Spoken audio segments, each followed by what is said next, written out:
All over it today. All over it.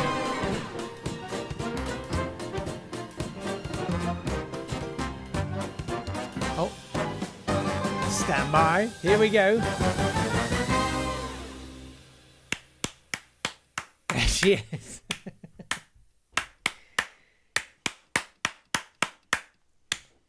Are we supposed to guess what the song is? Thanks, Jane. Still like a brick. My only applauder. If you'd like to send some applause, it's not today at swanburst.com. You're under no obligation, you understand? Jane likes to do it, and I'm very grateful, Jane. Thank you. It's very nice of you. Hello, how are you? Welcome to a brand new week. It's good to have you here. In a bit, we're going to talk about some TV. Have you been watching Time? The hot new prison drama business. We'll talk a bit about that. We've got some John Holmes figurine swaps, and but first, I might as well welcome along. I ought to do a proper jingle. Welcome Mic Wright to the podcast. Hello. Oh, hang on, let me turn you up. There you go. That's better. You what? I said hello. Where is my jingle? I will do you a jingle as now an official fixture. You're definitely jingle worthy, and that's, I can't say higher or bigger than that. No, there is no greater honour than the jingle. I did find I almost got superstitious. As a younger man, I would write a song for whoever I was seeing, and that would immediately precede a breakup. The curse. And I got quite paranoid about it, and so I'm slightly nervous about writing a jingle for you because I feel like that could be the end. Well, I'm more reliable than your youthful girlfriends. Thanks. I was doing the dumping generally. This is an internal thing. This is me. It's not. Right. It's not you. It's me. Okay. Yeah. Just a little heads up for you. You're welcome. I didn't realise that this was actually serving as a free therapy session. Did you not? Oh, God. You should ask anyone who's heard more than 2 episodes. They'll understand. It's just therapy. That's true. So GB News trundles on. It does. It does. It continues. I feel like the novelty's slightly worn off for me, and I've sort of realised it is just crap. Where did it ever start? There were... Well, there was so much to see and do. The lighting, the sound, the presenters, the all raging. Of that continues. And you've covered in your newsletter, which everyone should subscribe to. It's brokenbottleboy.substack.com. Oliver Dowden, Culture Secretary, sort of waded in on this, hasn't he? Yes, he was in the Sunday Telegraph yesterday, the preferred weekly reading for tweedy racists who are incensed about bins, traffic calming, and the fact that you can't say that word anymore. So he's in there saying, GB News had barely begun broadcasting when the pressure group stopped funding hate, tried to stifle it, piling the pressure on, etc., etc. And the interesting thing here is, and I've said this in the newsletter, is that it's as ever not an argument for free speech, but an argument for the freedom of right-wing speech. Because what he's actually saying is, I only like the free speech from groups that I approve of. Because then you get, say, Stop Funding Hate get described as, this extreme minority voice, vocal Twitter minority, all this kind of thing. So it's like, well, yeah, but the premise of free speech is people of any size of group should have the right to have some speech. What's really fun about that is that it sort of gives the game away. You can't say we're a plucky minority giving a voice to the little guys, and then say, who are these little guys? Who's this minority? Like, which is it? Exactly, and the other argument that they do, and that Dowden's done here again, is he's gone, well, they've said this before the channel even started broadcasting. But the way I see it, GB News is sort of like in one of those films where, they bring together a group of criminals for one last heist, right? This is one last job. This is the gammon godfather, Andrew Neil, bringing together this motley crew. Andrew Doyle, Michelle Dewberry, Tom Motley Harwood, all of these people. And it's like, we know what they're like and what they've done in the past. So for people to say this channel is going to be like this is not some sort of it's not mad speculation, is it? No, it's based on what they did previously, including when Andrew Neil was editor of the Sunday Times, being at the vanguard of AIDS denialism. You know, the receipts are there to read. So the notion that people were being wildly unreasonable to expect that GB News would be exactly what we see it is kind of, you know, it's a farcical debating point. I would say yes, except I was mildly surprised by Simon McCoy, and having gone from being the kind of cult viewing on the news channel at the BBC, and, you know, frankly editorializing, saying, oh, really, we're covering a man standing outside a hospital, really, is that really what we should be doing, to now saying, we're going to talk about good stories, and look, we're having fun. I'm still fun. I wasn't surprised, because I think the interest... McCoy was part of the launch team for Sky News, you know, so he's been around in the business for a long time, and I think what he was always doing at BBC News was being that guy in the office who always goes, oh, management, oh, they're the worst, but actually he sort of, it's because he thinks he could do a better job. It was actually what you look back and see what he's doing on screen on BBC News was almost just kind of being a bit of a prick. Oh, I swore again. It's fine, don't worry about it. Kind of being a bit in sort of doing that thing of going, I'm the maverick. Yeah. You know, and it's sort of like, okay. The rest of us aren't idiots either. It's just that we kind of, in all know honesty, what the rules and structure is. Yeah. Now he's a sort of budget Howard Beale in Network, you know, shouting at people because people comedy names were writing in and begging on Twitter that people should give them 6 months, and you know, don't and then also saying, oh, sticks and stones. It's like, you can't you're a media company, stop pretending you can't you're being bullied. You know, you can't say sticks and stones and then say stop sending funny names, because that wasn't hurting you. You just said, I think you're absolutely right, and it chimes with my thought watching him, what you were saying about him sort of thinking, I could do this. I could do this.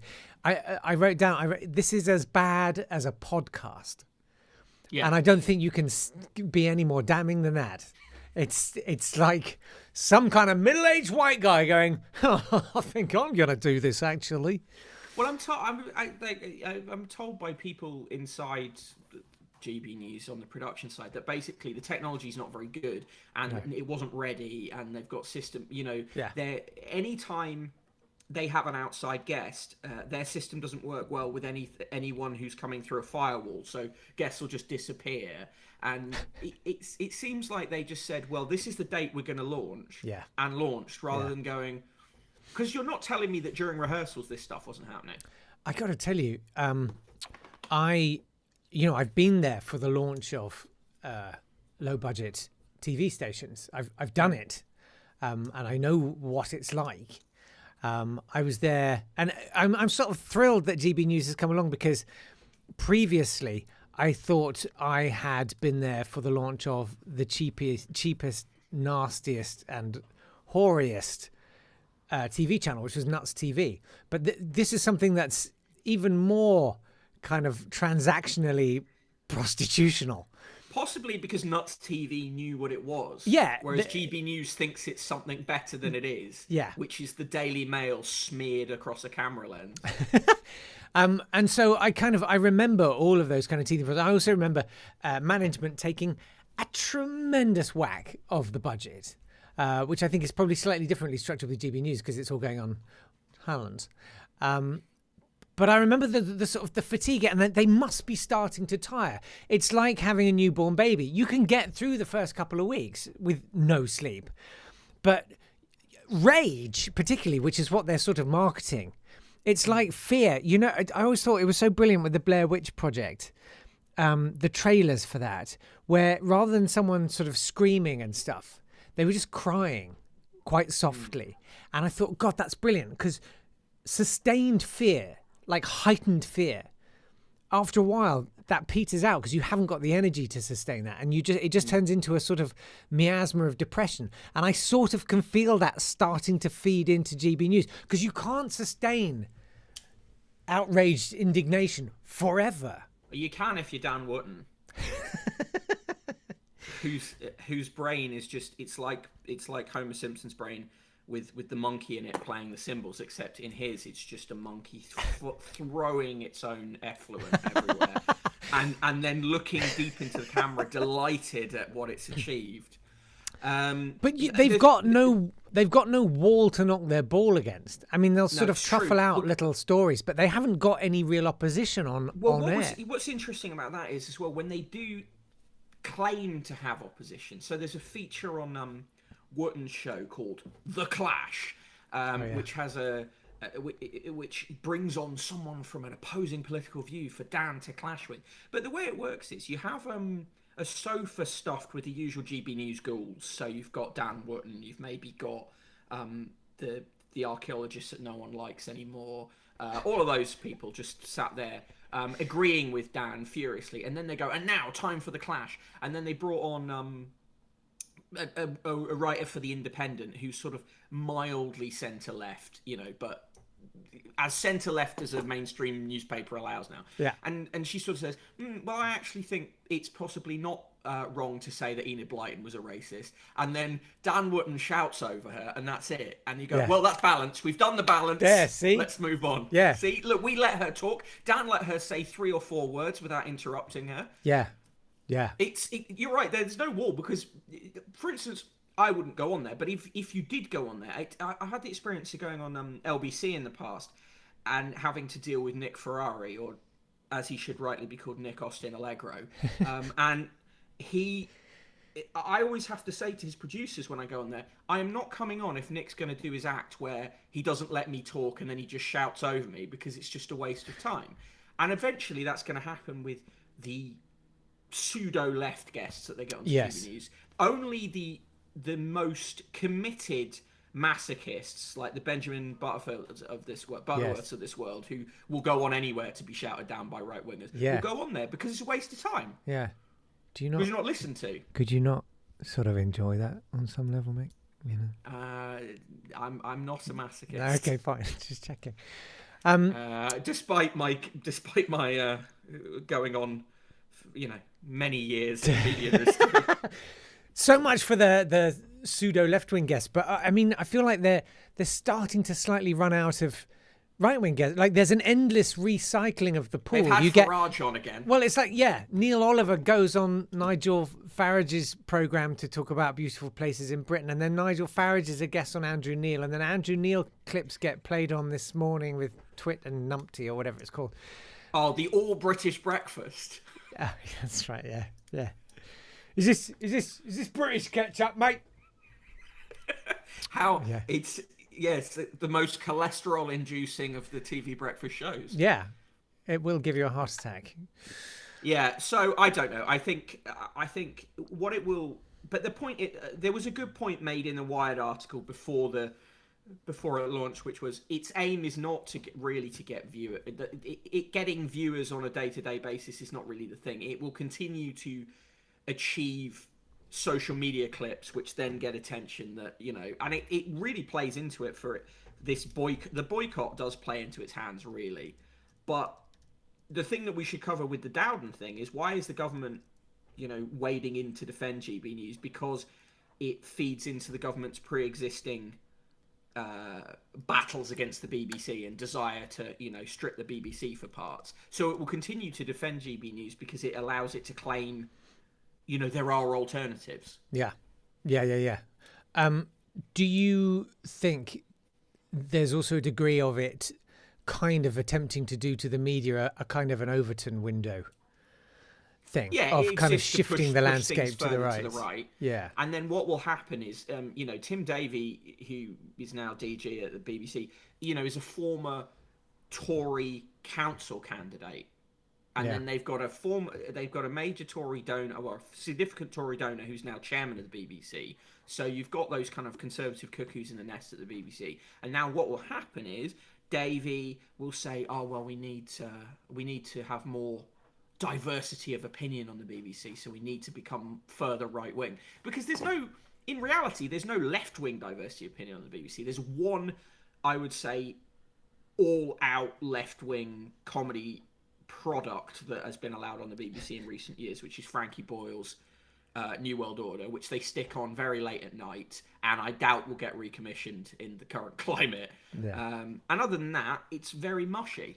Yeah. You know, there's not a lot of. I don't think. I don't listen to, say, the news quiz and think, oh, how very left wing this is. It's very cozy. Well, you wouldn't, stuff. mate. You wouldn't. Or you know, Have I Got News for You continues to be recommissioned because it is gumming at the establishment. Well, it feels like it's satire, but yeah, it isn't. It's satire topical comedy. flavoured. Exactly, and I think there's often this thing. I was talking last week about people laugh at advertising slogans used as a punchline. Because most people don't have a sense of humour, but they've learned to recognise the cadence and rhythm of a joke. So, you know, they're kind of like, to get to the other side. And they're like, hey, that's a punchline. You get it? And they do that. And then you can start just trotting out advertising slogans and it sort of has the same effect. Don't you just love being in control? And But it's the same with Have I Got News for You? It's like, it looks like comedy that's satirical. Yeah, and well, Radio 4 has that issue as well. A lot of Radio 4 comedy is just the da of a joke, and then it reaches the line that will be the punchline, and the audience goes, "Aha! Yes, I noticed the format here." Yes. But an interesting thing this week was Guido Fawkes tweeting out the clip of Stuart Lee's "The Values of the Car Phone Warehouse" sketch. I do not know that particular one. It was back from the time when there was the Big Brother racism scandal, and the Car Phone Warehouse, which was the sponsor of Big Brother at the time, put out a statement saying racism is against the values of the Car Phone Warehouse. And Stuart Lee has a very good riff on this, talking about, you know, the Car Phone Warehouse has no values. He was saying the Car Phone Warehouse are secretly being racist and selling more phones, is like, you know. And anyway, but the point with this is, so Guido Fawkes tweets that out to believe that supports his view. Isn't it terrible that these companies are boycotting GB News because they don't actually have any values? And it's like, well, actually, Stuart Lee's point is like, it's quite a bit more subtle, but you just can only experience it on this level, on this opening, you know, this basic level. Stuart Lee wrote a good thing in the Observer about the GB News thing. But again, a lot of right-wing people don't like him because they say, well, he doesn't do jokes, though, does he? He doesn't do jokes. Yeah, don't do any jokes. Do something about traffic jams. Go on. Yeah. Well, moving on to other binge watches. I desperately want to binge watch the next season of the Labour Party. Now that John Bercow has joined, is he gonna? Is he though? But is he? This thing about this is, right, John Bercow used to be super hard right. He was a member of the Monday Club, who were like really hardcore right wingers. Yeah. I think this is a sort of product of FPBE brain, follow back pro-Europe brain. This kind of like sense of like around the Brexit time that became something that all these. That's what it stood for. Yeah. Follow back pro-Europe. Yeah. So the thing about it is, it's like during the Brexit kind of battles and the post-Brexit battles, you had all these people saying stuff like, "Oh, Ken Clarke, great guy, really on our, you know, he should be a unity prime minister." Yeah.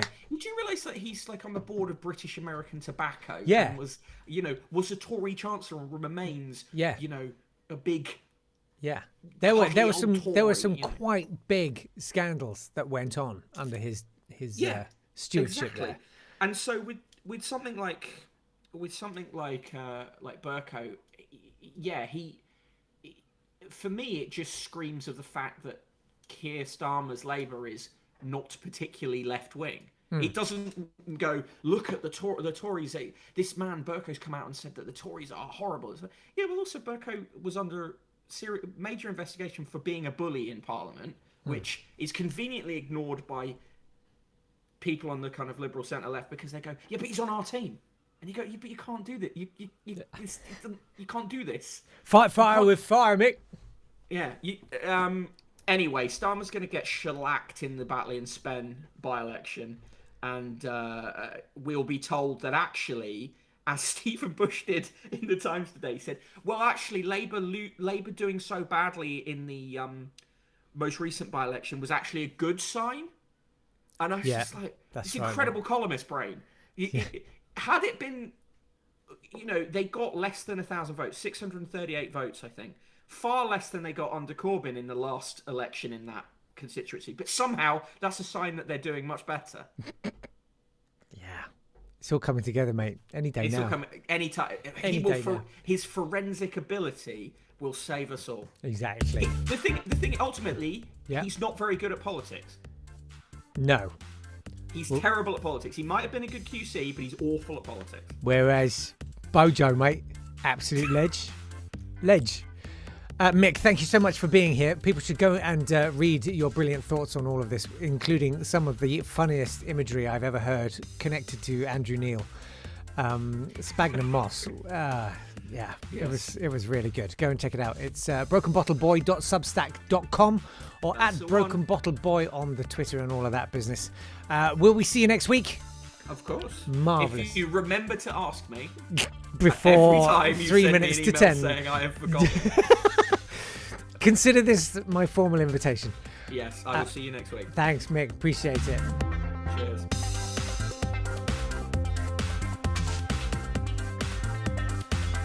Some reaction coming in on the YouTube.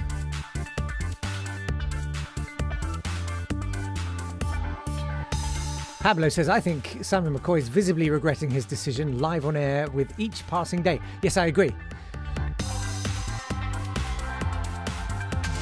He says, watching TV News is almost as if they divided up the resources between the talent and the executives without investing in the production aspect. What? It's almost as if you had a vague idea of how the media works, Pablo. Martin says, didn't McCoy say somewhere he's thinking of retiring soon? I'm sure he said that as a sort of desperate joke, but there's always a lot of truth in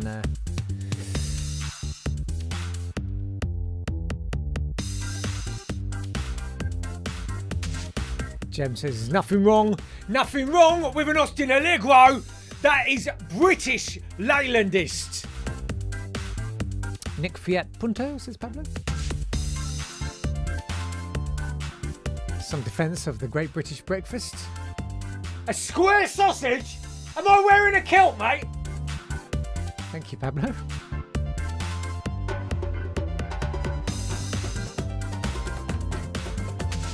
Jem observes, have I got news for you? Occasionally allows Hislop to mention a scandal that Private Eye have been reporting on for months, and then it goes back to jolly good chummery. Martin says, I didn't know what FBP meant either. Neither did I. I thought it was like Facebook physical education. I don't know. Follow back pro-Euro. Bit needy, isn't it?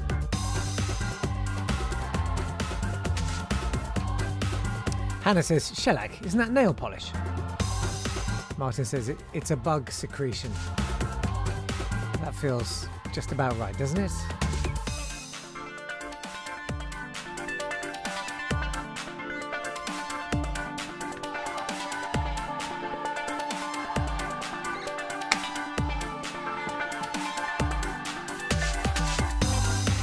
So, have you seen Time? I don't mean the really terrible musical with the holographic projection of Sir Laurence Olivier and Cliff Richards. Why would you do that? No, it's new from the BBC. It's the most effective public information film I've seen. It's against drunk driving. It's the best one they've done since the kid playing on the railway tracks. Do you remember? I can still see his thigh and the smoke coming up off it when he falls on the electric rail. Anyway, plenty of fun, horrific imagery abound in Time. It's got Sean Bourne in it. Sorry, Sean Bean, and he's been all craggy and quiet, northern and that. And then there's the Scouse one. What's in Everything? He's very good. Something Graham. And it's about a guy going into prison for the first time. It's very, very accurate. It's very accurate. And it's good. I mean, it's a brilliant sort of little sort of suppressant, isn't it? It's like just remember this could happen to you. Yeah, it's a hard watch. Tried to watch some of it last night, and it was like, it was just, do you know what it was? It was just too close to school. That sense of lawlessness and nowhere to appeal to, and the idea that it's just going to be worse if you actually try to. There's no recourse, and you're on your own, and you may suffer significant physical harm. It was absolutely terrifying. And it's kind of interesting. It sort of got me to thinking about using humor around bad things, dark things, and it's something I do quite a lot. I feel that they are two sides of the same coin, horror and comedy. I very often use really dark imagery in comedy, and I think that, you know, when comedy is good, it's one of the best things it can do is to metabolize awfulness and turn it into something that you can digest. And by the way, Jem says it's the frisbee and the power lines that comes back to me regularly. Hashtag public information film trauma. Do share your stories so we can all hold each other. Anyway, there's a podcast. I haven't heard any of this, all right? This is all basically, this is Kim's podcast by proxy. But anyway, there's a podcast called Bad People, and I keep meaning to listen to it, and I just completely forget every time.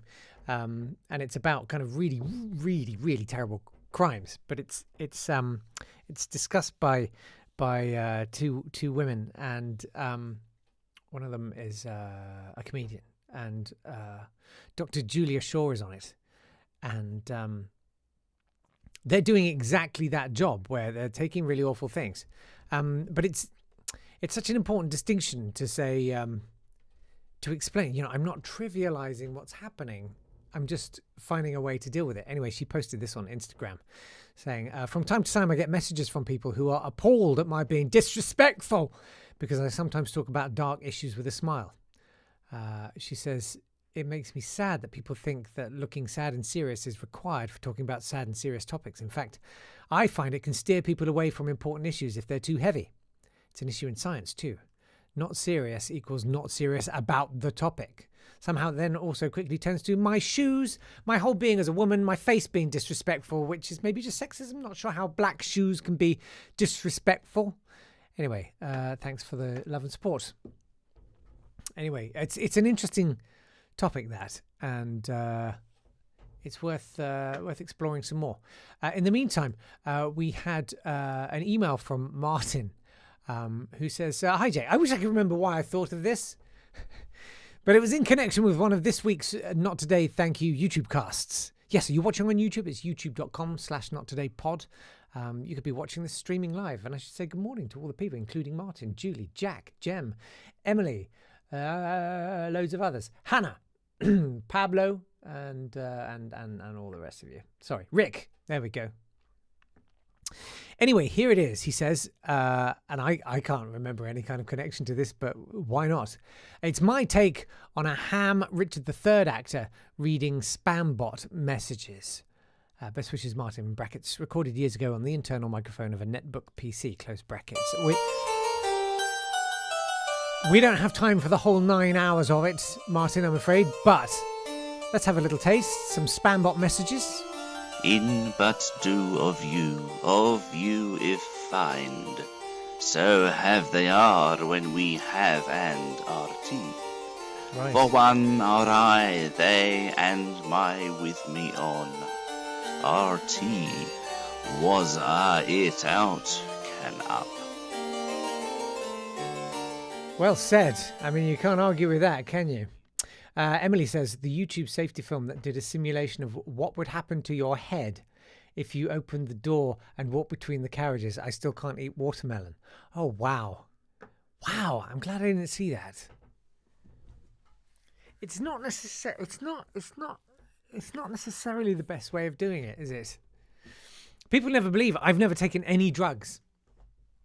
I've never alcohol and caffeine, and that's it. I've never even taken a drag on a cigarette, like an ordinary cigarette or any other kind of cigarette. Never taken any drugs at all. And I always say it's because, £30 million of government spending on drugs education and stuff in the 80s all went on me. But what an effective job it did. But I mean, I didn't have to see anything. I didn't have to see Zammo strung out. I was on board. I didn't have to see it. Martin says it's a really dark public information film about drowning in ponds. Oh my God. And Julie says, the public information film on choking on small parts of John Holmes' action figures was horrific. Speaking of that, Zorro P. Freely has been in touch on Twitter. It's at NotTodayPod. Says, I've got a genuine BNIB Stretch John Holmes by Kenner. It's not one of the later Hasbro remakes. Wow. Stretch John Holmes comes in black trunks and can be stretched from its original size of about 15 inches to 4 to 5 feet. Sounds perfect. That's from Zorro Aylesbury, the town, not the duck. If you've got any John Holmes figurines, I mean, Zorro, you didn't really I mean, you're just showing off there. You're just flashing your John Holmes under our noses for us to all have a sniff. Not offering it up for swaps. But if you've got any John Holmes figurines that you'd like to swap, do get in touch. Pablo says, I've heard of that one. I hear it's anatomically accurate. Yes, I believe it. I believe it is. I've seen some photos, not on the just on a WhatsApp group with John Holmes. Actually, he's sent me some horrible things on WhatsApp. Really awful things. Awful, shameful, dirty, disgusting things. I'll see if I can get him in on Wednesday. That's when I'll be back. This is the new model. Thank you so much for all your lovely messages of support and stuff after Friday's bombshell. I was really, really very, very touching. Thank you so much. I'm fine. It's all going to be fine. And we shall carry on. Take care of yourselves. See you on Wednesday. This has been a Swanburst Media production.